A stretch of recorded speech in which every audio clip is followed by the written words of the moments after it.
whakarongo ki te tangi a te korimako. Kōrero flowing out the hook of force. Kaupapa relevant, kaupapa out of bounds, kaupapa exigent, kaupapa paramount. Nā ko nā whakapiri mai ki te kaupapa tino whakahira hira whakarongo pi kari kari mai. Hare hare mai, o Taringa hare hare mai. We gotta gather up close everybody, gather up close everybody. Kani move that body, kani move that body. Tēnā koe te katoa e te iwi, e whakarongo mai nā i o koutou kāinga. I Aotearoa, o tira i te ao, nau mai hoki mai ki te punua pāho nei o Taringa, e whakapāho atu nei i te wānanga Aotearoa from the bustling metropolis of Te Awamutu. And anei māua e mihi atu nei, māua ko te puaheiri, ko Snow, and today we're joined by a very special guest, te teo aku hoa mauroa, Leon, te heke tū, ka mihi kia koe, tēnā koe nau mai. Tēnā koe, tēnā koru. Tēnā kōrero mai tō iwi no whea koe. He nui tonu aku iwi, te tāke taku māma, no tūhoi no Ngāti Porou, tētahi wāhanga hoki ona no roto o Ngāti Kahungunu.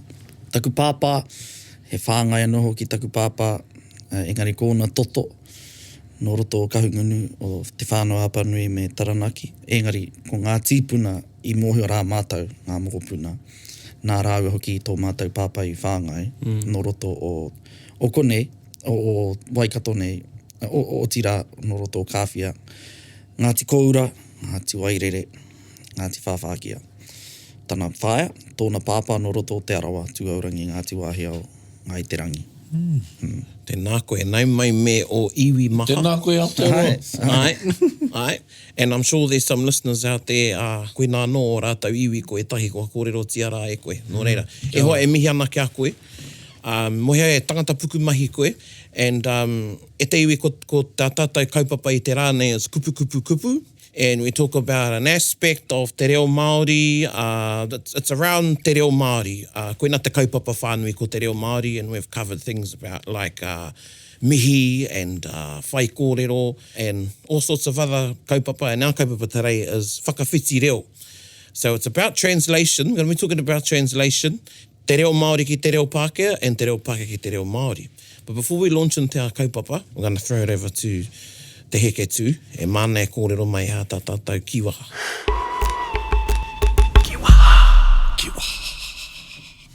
Te kiwaha o te rānei, ko rarawe noiho. Rarawe noiho. Nā he kiwaha nā māua ko tō tātou tuahine, ko pānia i... E harai te mea nā māu i hanga, nā te mea he kupu tahi tō ke hoki, te rarawe.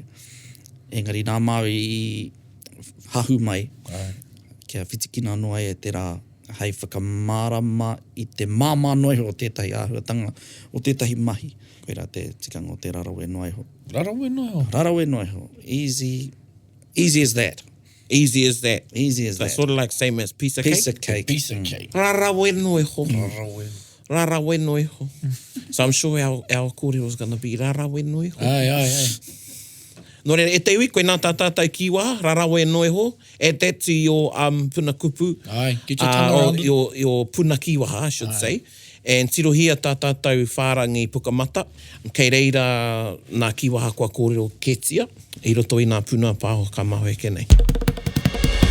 Nō reira, e hoa ma, tā tātou kaupapa, whakawhiti reo, and you know, I know there's going to be a lot of them going, oh, yeah, translation. Yes. Wow. This Such a riveting subject topic. But on the other hand, manohi anō, I know that there's a lot out there that do have lots of questions, and we've had them through our Facebook page. Tuatahi ake i te mea karetaku hoa nei e whakapuhi aia. Ko te heke tū tētahi ki au nei, kei te taumata o te reo Māori. Tika anō. You know, a lot of people call me mātanga reo, karewe whakapono ki tērā karangatanga mōku. Engari, ka ki au he mātanga reo a te heke tū.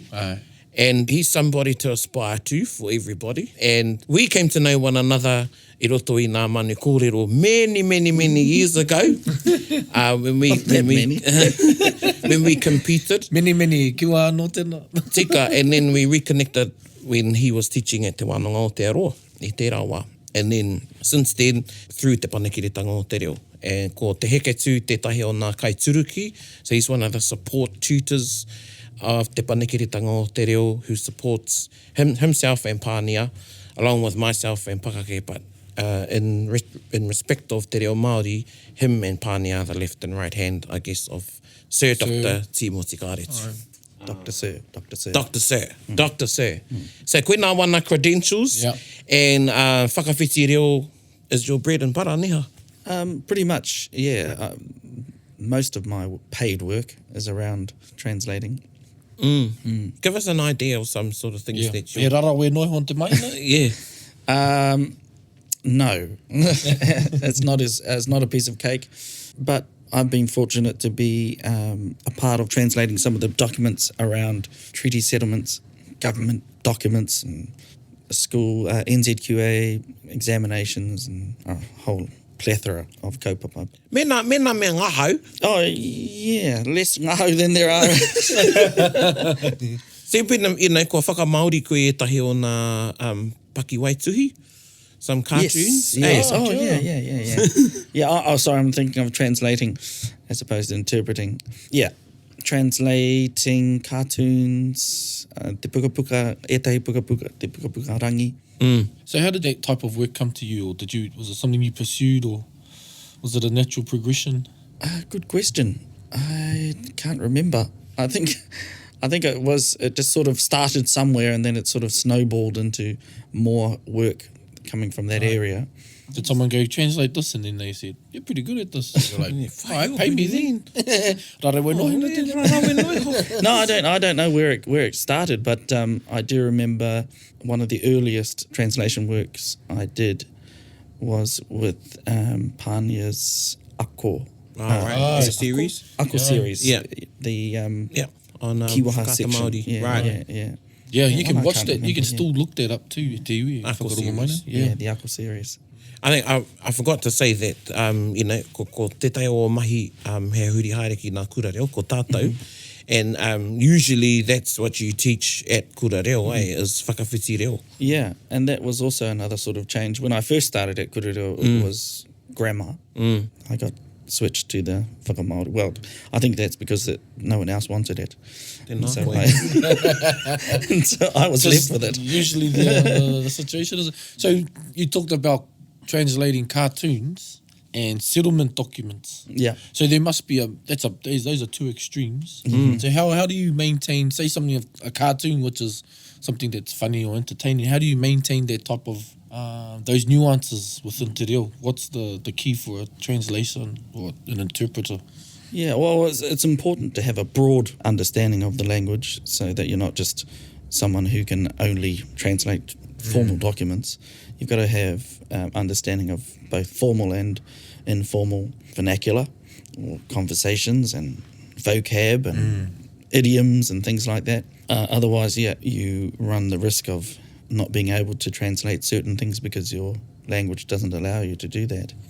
So it's not an easy thing, but once you get into the swing of it, it doesn't take too long before you're breezing through it. When you get the flow, eh? Yeah. Ka rara we noi hoi. Kuna Tēnā, yeah. And when we worked on the Waikato River, was it 30,000 words or something? That's the most I've done in terms of translation. Yeah, right. But I've got memories of when you and Pānia came around home. We were all sitting there making sure that our particular kupu matched up, because we created a lot of kupu as well when we done that. But when you get your flow on, ka rere noi, rara we noi ho. Te mahi, but then there'll be times you have a bit of writer's block. And it's definitely something you need to be disciplined. You need to discipline yourself. Very much so, I think, yeah. Ki te whakamaori, ki te whakawhiti reo. I te koro koe mo te, translation, interpretation. How te rerenga ketanga, what's the difference between translation and interpretation? Well, my understanding is that translating is referring to text, written text, and interpreting is referring to oral speech. Tēnā koe. So when you're translating in court or at a tribunal hearing or something like that, or even on the marae for a guest who doesn't speak Māori, that's what technically is called interpreting. And translating is when you have a written text in front of you and you translate it. I think it's because when you're doing translating, the text is in front of you, and so you have time to be able to look at it and provide a direct translation. Interpreting on the other end is when someone's talking, and sometimes, especially if you're doing simultaneous interpreting, it's virtually impossible to do a word verbatim translation of the speech. So I think they call it interpreting because you have to sometimes go outside of the direct translation boundaries to ensure that you're still giving a close enough message or translation of what's being said. And sometimes you get caught out, hey? Oh yeah. You're going to get caught out. I mean, it's impossible. Like I said, it's virtually impossible to give a word verbatim. Especially if you're doing simultaneous interpreting, you've got to be able to let it go.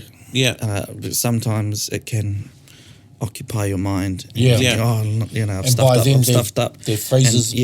And while you're too busy thinking about that, another 5 sentences have been uttered, and so you have to try and catch up. Oh yeah, it's very difficult, and especially if you're translating, interpreting for Timothy. Well, I have, and I made sure I told him before we were put into the interpreting booth at the Waitangi Tribunal hearing for Te Kohanga Reo. We said to him, when I say we, I mean Pane and I, we said to him, remember, there are people interpreting what you're saying, so slow it down a bit. And in Timothy fashion, he said, hei ha māku, I don't care. And so he just went, 10 to the dozen. And so, as if he was And it was virtual. It was impossible for me to be able to capture everything he said. And sometimes he would say something and purposely wait for us to interpret it because it would be something funny. For him, for the business. He's doing it for his own entertainment. So he would stand there and then he'd say, okay, te tatari au kia puta mai te whakapāke a ngā autaia nei. And then, because the crowd would laugh, ngā mea mōhio ki te kōrero Māori, those that could understand what he was saying in Māori. But the judges, they had to wait for the interpretation. And so that would come like 3 seconds later or 5 seconds later. So the crowd had finished laughing and then the judges would laugh. Now, it's from that occasion that now we use one of his lines that you didn't really interpret. Not me. It wasn't me. Well, actually, no. I uttered the interpretation, but Panya fed it to me. Timothy was talking about someone, I won't mention names, about someone who had a particular philosophy on something. And one of the judges asked, is that how so-and-so views that particular, whatever it was, I can't remember what the kaupapa was. And Timothy said, ai, ka hinga pērā ia. And because I was in the midst of interpreting a sentence prior to that particular statement, I asked Pānia, what did he say? Ka mea ia. And Pānia said, iki ia ka hinga pērā ia. She falls that way. And I didn't have enough time to really think about what she said, and so I just repeated what she said, and I said she falls that way. And as soon as I had said that, I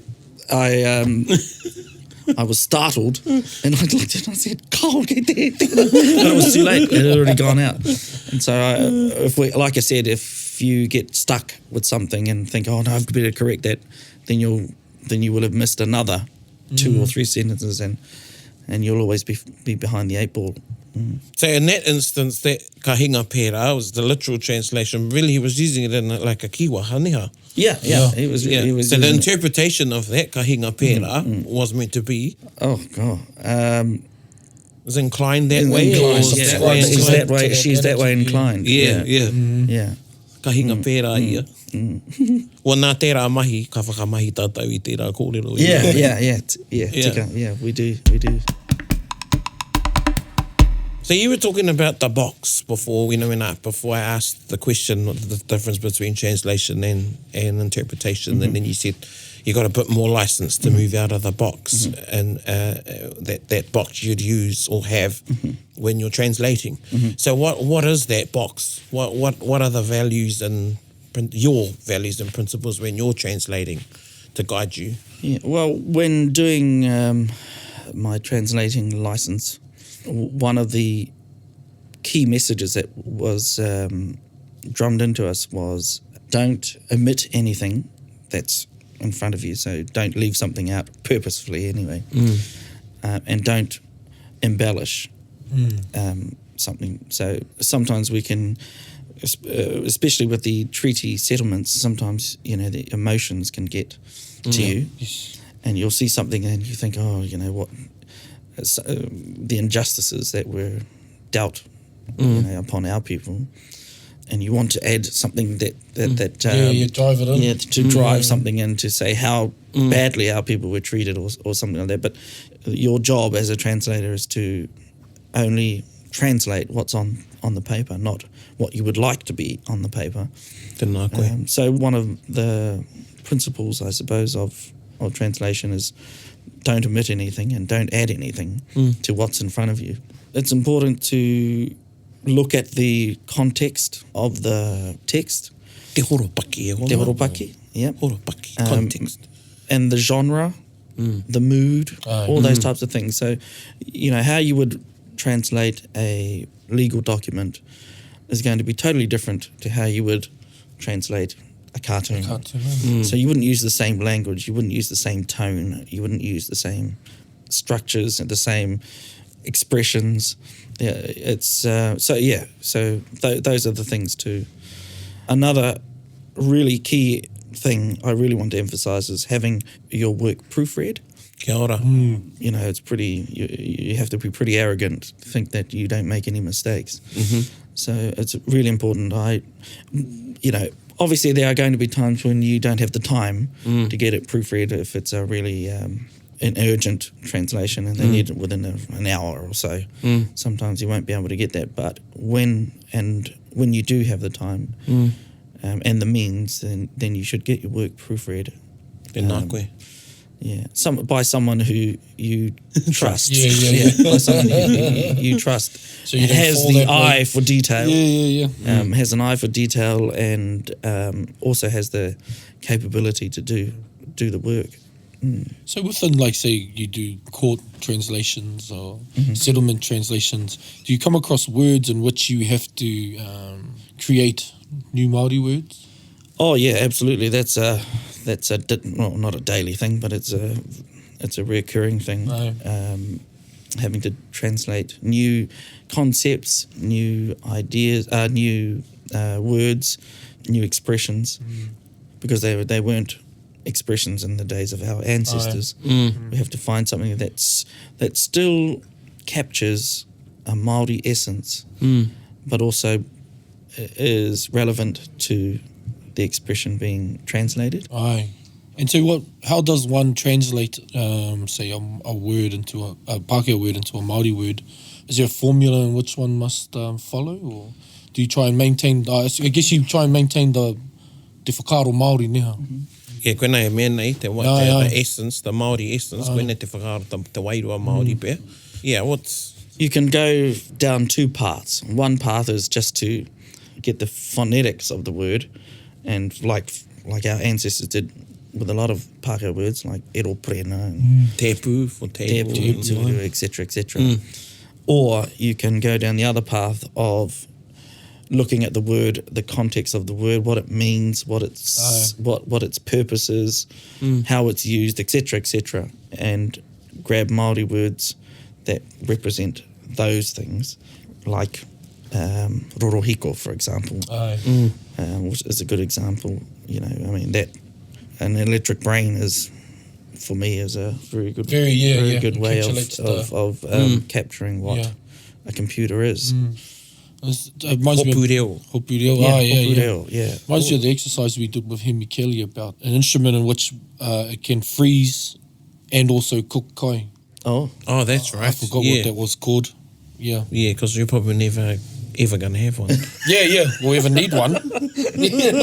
Well, we have two. We have a fridge. We have a fridge. We have a microwave. Yeah. I think that's because you could snap freeze something, you can quick chill it. Quick chill it. Yeah, snap, and then you can and still cook food. Yeah. Oh. So it's sort of like a microwave that does the reverse. as well. So one of the words that came out, which I thought was pretty cool, was whitingao or pūngao, which is a changing of the molecular structure in a quick way. So it was, a different, Imagine saying that though in a sense, I roto i te reo. Eh? Yeah. Ngao. Yeah. Rau atu tēnei ki te whitingao. Whitingao. Yeah. Whitingao. Whitingao. Ai. Me whakarongo pi kari kari. I think that's something that people need to be careful of because, with social media and Google and, everything. And now we've got all these wordsmiths, I'm not putting people off, but self-professed wordsmiths who are making up kupu. So, pewhi o whakaro, like where does that sit, creating words and things like that? What gives you or myself the license to make To do so, yeah. Well, I mean, everyone has a right to create a word. I mean, that's how words are created. I mean, no one. There is no one particular body that gets to decide what word is appropriate for whatever. It's just how it is validated, I suppose, is through the usage of it. Yeah. So, Pēnā koe.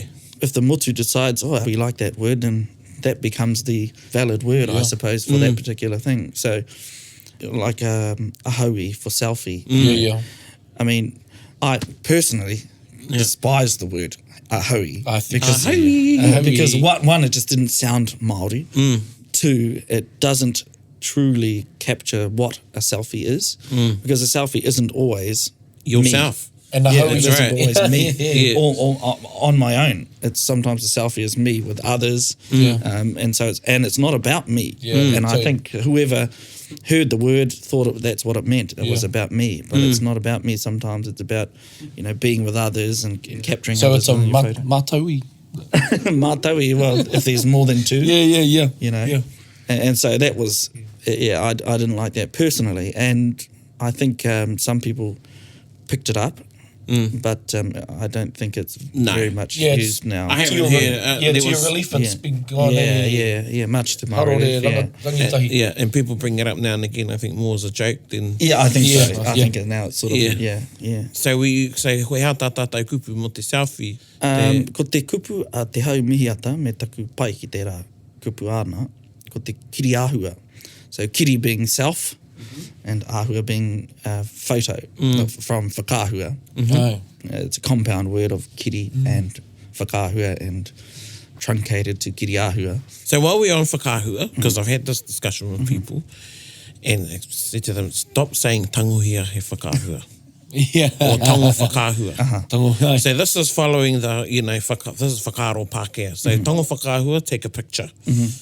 Engari, what we'd just say whakāhuatia. Yeah. So, Yeah. because tango is to literally There's a take. little sense of take. Taking. So if I was to say tango here, taku whakāhua, I would have a whakāhua and you would take it from me. Yes. Yeah, take away pretty much is tango. Yeah. Not just take in the sense of take. I mean, take is such a general word too. It's not, doesn't just mean.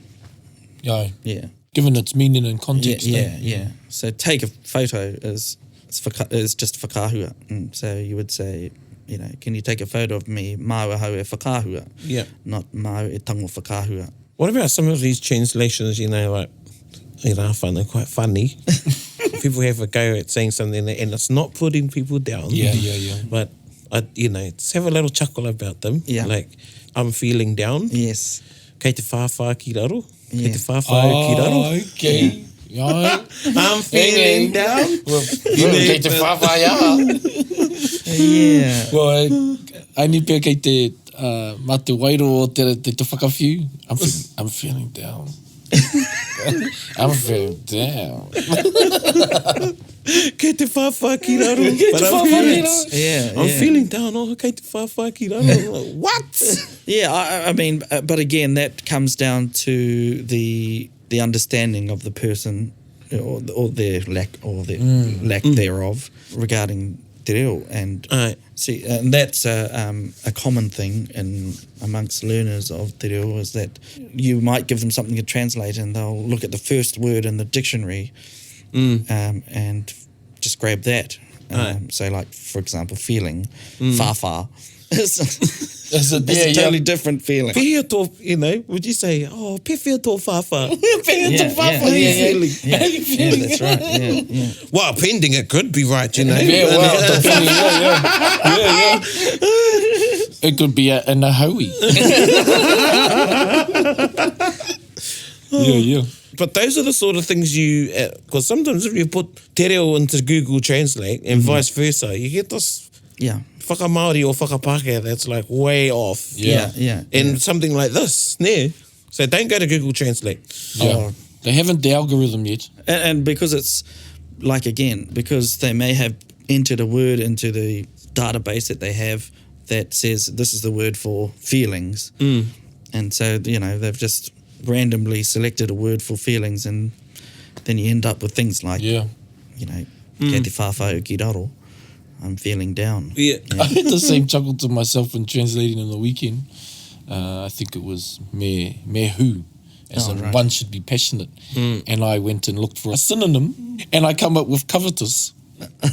And which wasn't there, and it was then I realised covetous doesn't mean that, to passionately pursue an effort. Yeah, so be careful, Etiwi. Yeah, it's all about context. All about context. All about context. And so when creating new words, you've got to know the context.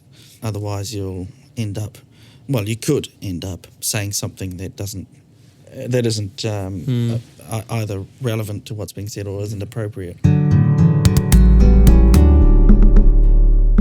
Would it be fair to say that, because, you know, you've got literal translation and then you've got a translation of the essence or the wairua.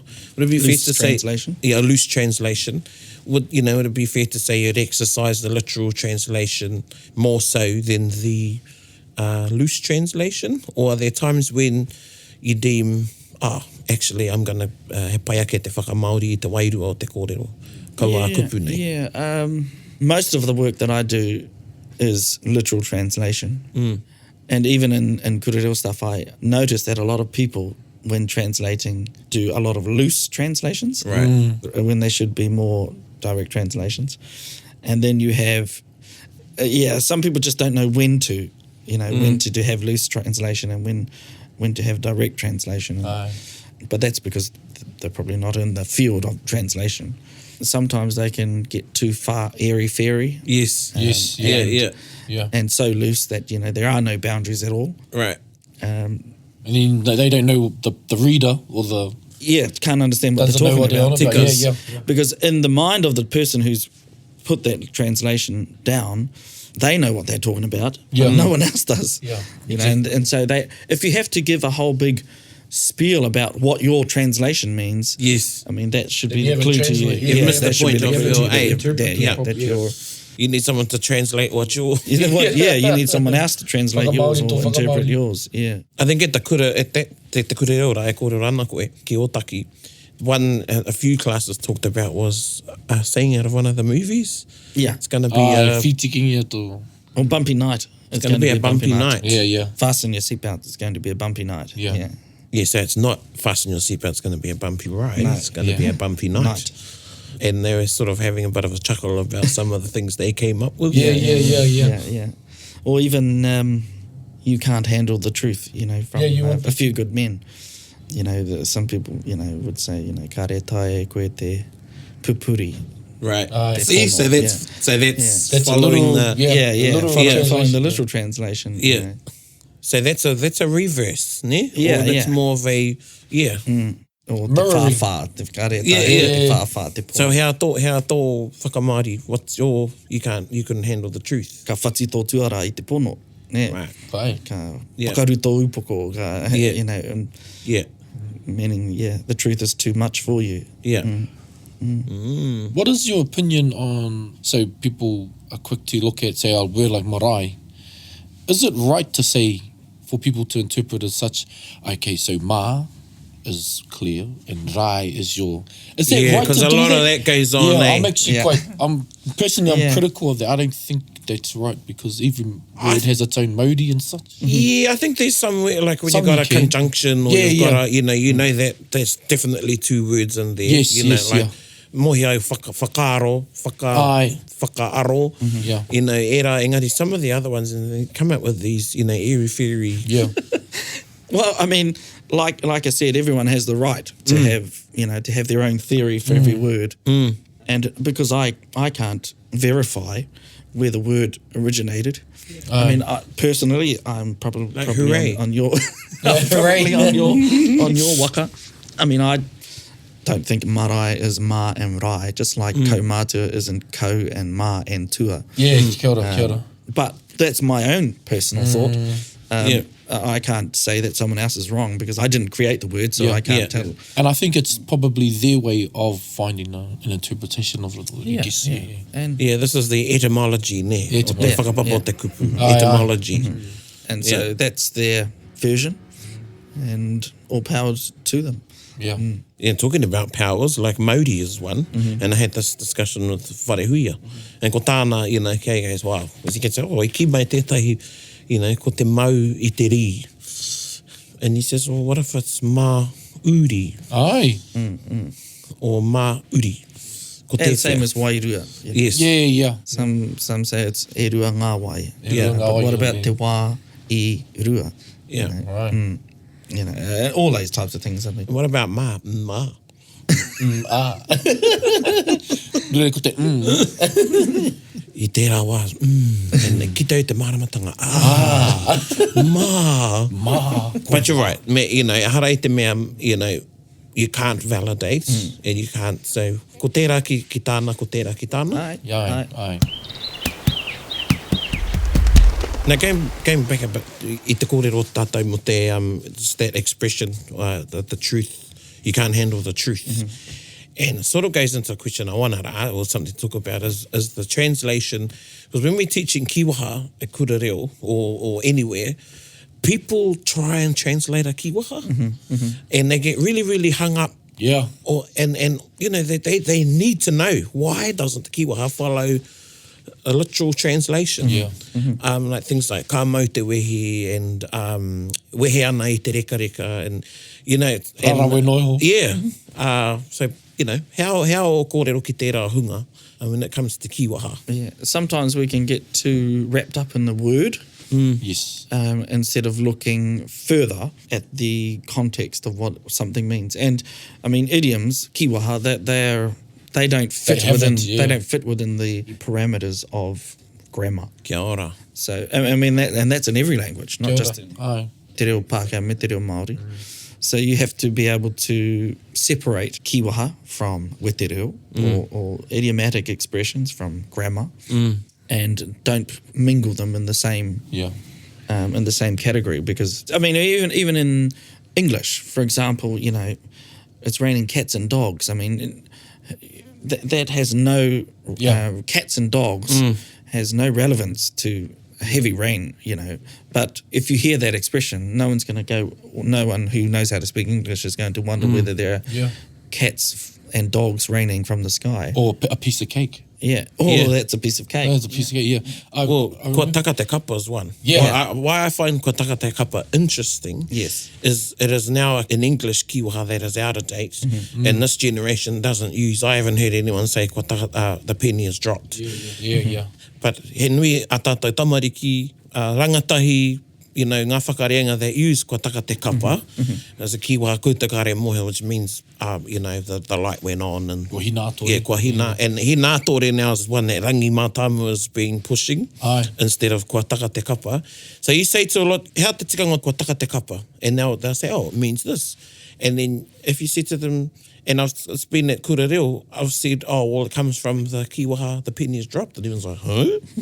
They never heard that expression because it's gone, you know, it's from another time. Another time, another place. So that's the other interesting thing about kiwaha. Oh yeah, I mean, we're a really interesting breed, Māori, and in that we really want to hold on to our old sayings. Yes. So, such as kua taka te kapa, we're not a very fast-changing, evolving Aye. language. Our language isn't it doesn't evolve as quickly as other languages.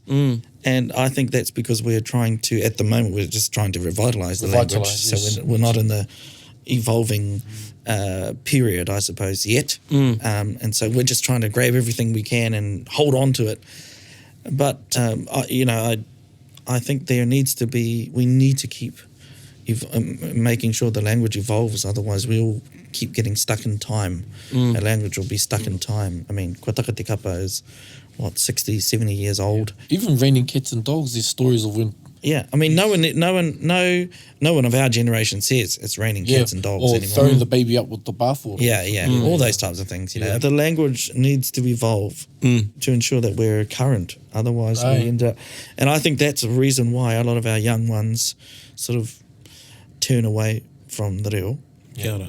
It's because it's not relevant to their world. Well, even as we still use kupu whakarite, and we talked about types of birds. To be honest, I don't think I've seen half the birds that I've mentioned in a lot of my mihi. And so relevance is a big thing, but also it is important to maintain those.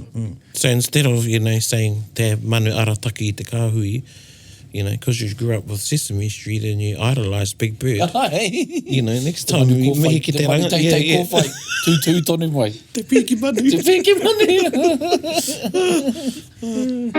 Taringa. Talking about, kai a māua i tēnei wā a māua karanga tamariki. We've got two 11-year-old and a 13-year-old. E tamaiti he tamahine. And te tamaiti nei, he kāia ki te kōrero Māori, o rāua. Ne? And he makes his own, ki te kore e mo ki te kupu, he makes up a transliteration. Oh, yeah. And he's got some hard case ones. Like, i waiho e au ki te pinti. And I go, how te pinti? And Rangi was there, was the bench. And Rangi goes, boy, I think no tūhui koe. No, and that's a common practice. And it's also an indication, it should be an indication to you that the child doesn't know the word for that. Yeah. And so trying to remain in te reo Māori still. I mean, my children, our youngest son, he would bring a friend over, and I remember he came over and he saw our whare, and for some reason he thought it was a reasonably wealthy-looking whare. And he said, matua, he riche koutou.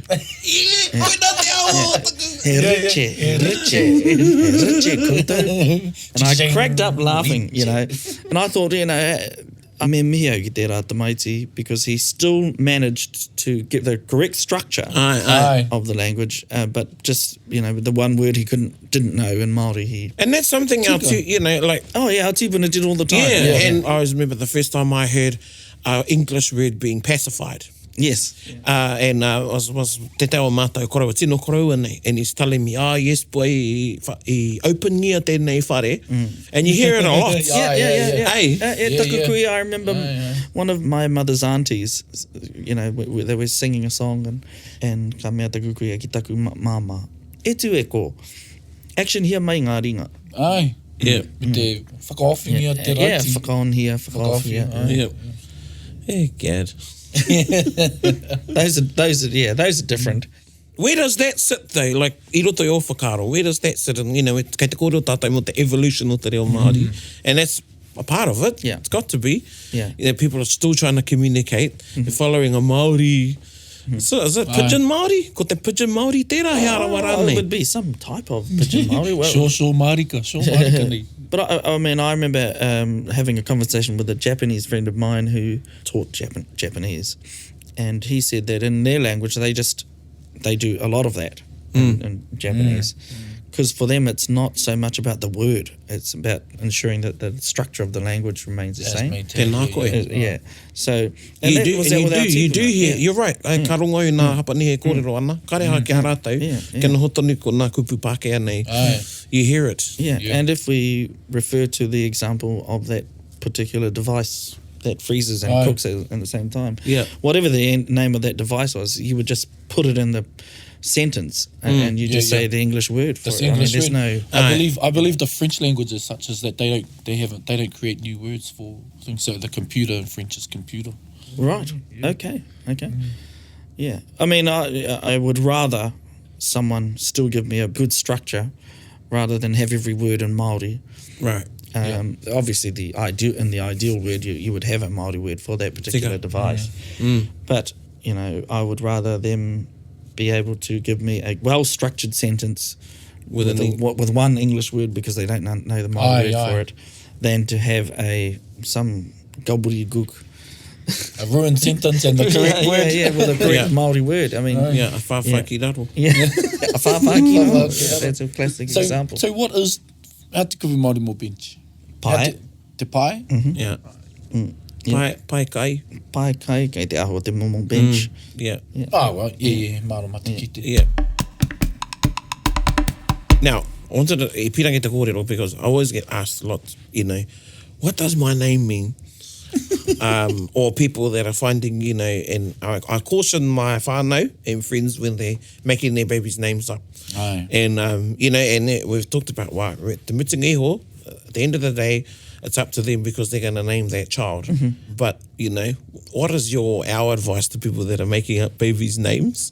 Because I've heard some, I don't want to say any, but I've heard some, like you say, it doesn't sound Māori. Yeah, and to those that are wondering, what does my, because people ask me, what does my name mean? And I'm like, well, I don't know, because literally it could mean this, but I don't know the whakapapa of your name. Yeah. Pera I te kaue whai wairere. Don't go chasing waterfalls. Yeah, see? Whawhakiraro. Yeah, well, like I said, and you're right, parents have the right to name their child whatever they like, but from personal experience, when our son told us he was going to name his children this name and this name and that name, the first thing I asked was, where does it come from? Why have you decided to give baby that name? Because personally, I also think that babies, when given a name, can sometimes take on whatever that name comes from. So, Tika. Interestingly enough, my names, apart from my first name, my middle names, Heketu and Morella, from my grandfathers. And according to a lot of people, I have traits of my grandfathers. And one of my sisters is named after our aunties, and one's named after our nannies, et cetera, et cetera. And we've somehow, I don't know whether it's a coincidence or whatever, we seem to be either emulating some of our koroa's traits or attributes and or how they are. And so I'm always cautious on when naming somebody something, where that name comes from and Tika. the whakapapa of that word. And So have a wānanga and get some advice. Yeah. And Don't name them after your favourite car. Or favourite. Well, I mean, that's okay to name them after your favourite car. That's fine. I mean, because that has a purpose to it. But when you just hear something and say, that sounds lovely, I'm going to name my child that. Yeah. But don't know where it comes from. It could be something, Macabre. I like that word. Well, yeah, like one of our koroua, my cousin, was named after us koroua. And I think I'm the only one, and probably first time I've shared that, his name was Te Tuaki, our koroua, and this koroua was born at the time his uncle, he drowned in the river. And when he was found, he'd been, his two papaku got snagged. And he looked like a gutted fish. Wow. So when he was born, they named him Te Tuaki, in memory of what happened. So, Te Tuaki means what it is, but it's the whakapapa behind the name. What does tuaki mean for our listeners? Yeah, to gut a fish. Yeah, or to disembowel. I think that's while we're on the thing of names, our tupuna went through different stages, and then they took on another name, such as was Tawhiao and Potato. Yeah. As we were talking, Well, you watch the whanaunga from Turtle Island, the Indians, for want of a better place, named America, which they don't like to refer to it as America. They have their names like Blows in the Wind and things like that. If you looked at our names, Ngā Ingoa Māori, and in a literal translation, they're the same. And named after events, so they were remembered, and also you knew how long ago that event was based on the age of that person. Yeah. We got a cousin, he doesn't talk right because my auntie named him the first thing that landed on his head, so my cousin Fridge isn't very well. Hey!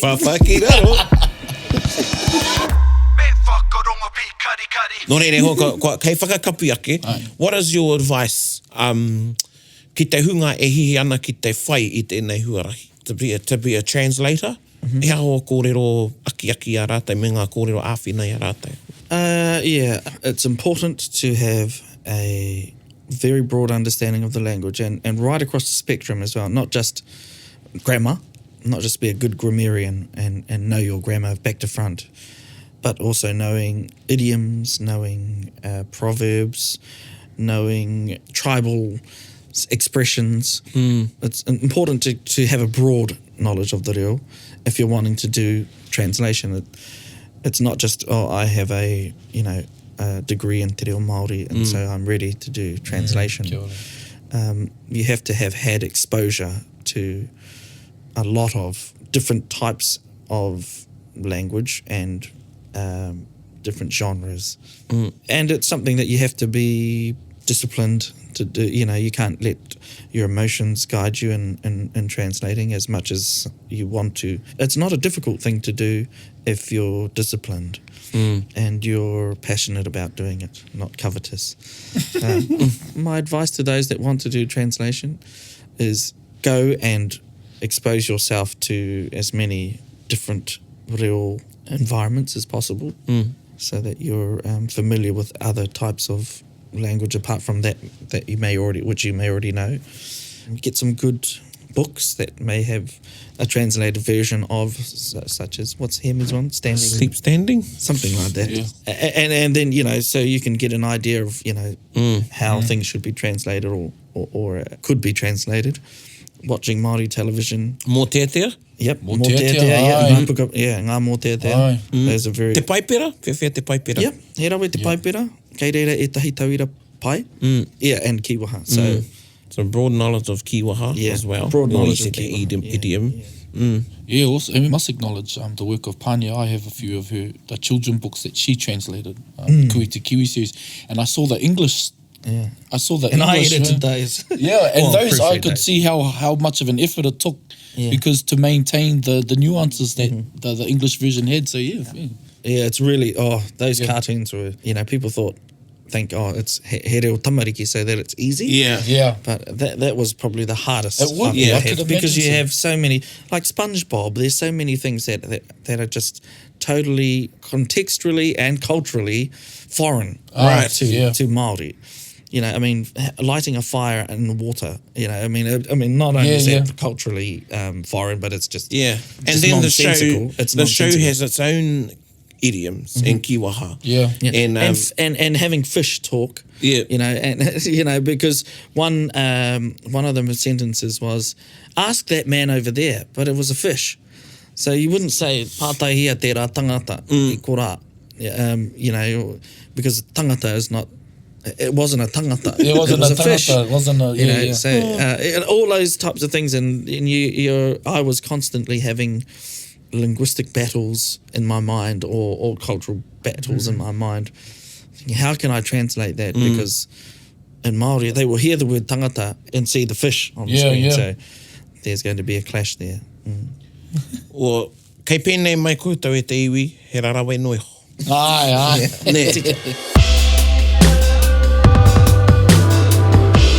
Kei reira e tahi kōrero hei āwhina atu a koutou e hihi ana ki te whai i tēnei huarai, i te whakamaori, me te whakapākea. Nō reira e hoa e mihi katoa ana ki a koe, māua ki a koe o tira te wānanga o te aroa. I ranga tirai a tātātou noho nāu, nā tō whakai mai, ki a haere mai, ki a taringa i tēnei rā. Yeah. Nō reira e mihi ana ki a koe. And if I'm ever whāwhā ki raro, I can watch this, watch and re-listen to this again on our platforms. I just want to state for the record that I'm also, like you, I wouldn't class myself a mātanga reo, but it's something I'm passionate about. Yeah. Kia ora. Tēnā koe. Kia ora. Kia ora. Before you go, ko tātātai waiata e te iwi is a sharing song composed by Tuini Ngāwai, who is one of the prolific composers from Te Tai Rāwhiti, and Te Heketu has a connection to ngā iwi katoa Te Tai Rāwhiti. Nō roto mai o te whānā rua taupare Toko Maru. And this is a sharing song, and it talks about, some of the antics that happened in the sharing gang. We're going to sing the first 4 verses, and we're going to sing it because it's a bilingual waiata. So koene tā tātou waiata. Te waiata tēnei wiki, and you can Google the rest, find the words. Ko te waiata nei kei tangi a Big Ben. Kei te Te haruru o te mihi, mako mako. Kei te puku, kei te papa, ngā ringa o Whakawhiti mi ai. Kia kahara, kei tangi a Big Ben. Kei tangi. Kei tangi. Kei te noho pukura te tokoro e a Māori bus e whakatonga. Ki te korou ua kei te hapa hapa mo te ruarau. Kia kahara kei tangi a Big Ben. Kingi horo mona. Kingi horo mona te tangata matauranga kei te whakapue. Whakarongo e te inga ki te hana o te mosquito. Kia kahara kei tangi a Big Ben. Ko wehe ngā praikete. Ua wehe ngā praikete kei te makariri te whetu marama. Ka ngutu ngutu ahi ki te taraiwa kia e peke. Kia kahara kei tangi a Big Ben. Kia kahara kei tangi a Big Ben. Che. So was that a shearing gang or a shearing gang? Kia ora. S.H. Rarawenoi o. Kia tika te whakamori i tērā. Tika te whakamaori. Gather up close, everybody. Koe no e te iwi kei wareware i au o tira i a māua. Just to remind everybody, because we've reminded ourselves that in another couple of weeks, we'll be entering into the month of Mahuru. Mahuru Māori kua tae mai. Kōrero Māori, ngā au i ngā mea katoa. So that was a clue. So Mahuru Māori, yes, Mahuru Māori is coming up. And if you don't know what Mahuru Māori is, Mahuru Māori is an initiative that Praone Gloin started in 2014 as a social experiment with the goal to speak Māori no matter where he goes, no matter who he talks to. So that is Mahuru Māori, pretty much in a nutshell. So I speak, whoever's doing the Mahuru Māori challenge only speaks Māori for the duration of Mahuru Māori. That's like the platinum of Mahuru Māori, and then there's The platinum. then there's the gold section, which is like you speak te reo Māori for 1 week of the month, and then silver section is you speak for 1 day of every week of the month, or you speak as much te reo as you can. So Mahuru Māori is coming up in another couple of weeks because Mahuru starts. Aye. Or September, even though if you've listened to our other podcasts with Rangi, you'll know it's not really Mahuru, will still be in Here Turi Koka, but going with the names of the month to the calendar, the Gregorian calendar, it's Mahuru, which means that Te Tautoko Mahuru Māori, the Taringa podcasts for the duration of Mahuru will only be in Te Reo Māori. So get ready. Get ready. And I know there's a lot of listeners out there that have been listening since last Mahuru Māori, actually. Aye. Even those people on that plane that's flying over the building at the moment that's going to come through, maybe they might be doing Mahuru Māori. Aye. Yeah, so we've got lots of support out there. We've been supported by Te Taurawhiti, I Te Reo Māori. Kia ora. This year, we've also been supported by Te Puni Kōkiri and Te Mātāwai. Kia pai. So yeah, whether you've got we encourage you to listen. So all our avid listeners out there, keep listening through Mahuru and see what you can pick up. Nō reira, tēnā koutou. Ka pai. Tēnā koe. Kia ora. Kia ora Mahi tātou ka katoa.